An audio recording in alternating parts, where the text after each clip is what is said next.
Car owners face చేసే harsh truth గురించి చెప్తా. అదే వైపర్లు ఆపరేట్ చేసుడు. అదేంది ఒక చిన్న క్లిక్తోని వైపర్లు ఆన్ అవుతాయి కదా, దాని ఆపరేషన్కి ఇంత పర్షాన్ అవ్వడేంది అనుకోవచ్చు మీరు.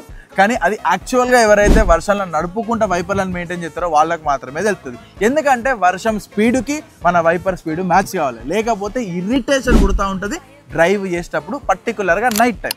ఇక దీనికి సొల్యూషన్ ఏంది అంటే, సొల్యూషన్ ఏం లేవు, దాన్ని ఆపరేట్ చేయాలి. బట్ దీన్ని మనం కొద్దిగంత ఈజీ చేయడానికి ఈ విండో షీల్డ్ ఏదైతే ఉందో దీని మీద సెరామిక్ కోటింగో లేకపోతే వాటర్ రిపెలెంట్ కోటింగ్ ఏదైనా కూడా మనం వేసుకున్నాం అనుకో, మనకు చిన్న చిన్న వాటర్ పడ్డాయి అనుకో, ఆ వాటర్ బబుల్స్ మనం నడిపేటప్పుడు విండో షీల్డ్లో విజిబిలిటీని ఆబ్స్ట్రక్ట్ చేయకుండా కిందికి జారిపోతూ ఉంటాయి. ఇది నువ్వు నీ స్థాయికి తగ్గట్టు చిన్నదో పెద్దదో కొనుకొచ్చుకొని రుద్దుకోవచ్చు, లేకపోతే ఏదైనా డీటెయిలింగ్ స్టూడియోకి పోయి అరే నా విండో షీల్డ్ క్లీన్ చేయరా, స్క్రాచెస్ తీసేసాయి, విజిబిలిటీ పెంచు, అట్లనే వాటర్ రిపెలెంట్ యాడ్ చేయని కూడా చెప్పచ్చు. సో ఈ వర్షాకాలంలో నువ్వు ఇట్లాంటి visibility problems, wiper problems face చేయొద్దు డ్రైవ్ చేసేటప్పుడు అనుకుంటే ఖచ్చితంగా ఒకసారి ఈ వాటర్ రిపెలెంట్కి సంబంధించిన సర్వీసెస్ ట్రై చేయి. ఇక దీనికి ప్రోడక్ట్స్ అమెజాన్లో మస్తు దొరుకుతూ ఉంటాయి. నీకు తెలిసిన దాని గురించి ఖచ్చితంగా కమెంట్ చేయి.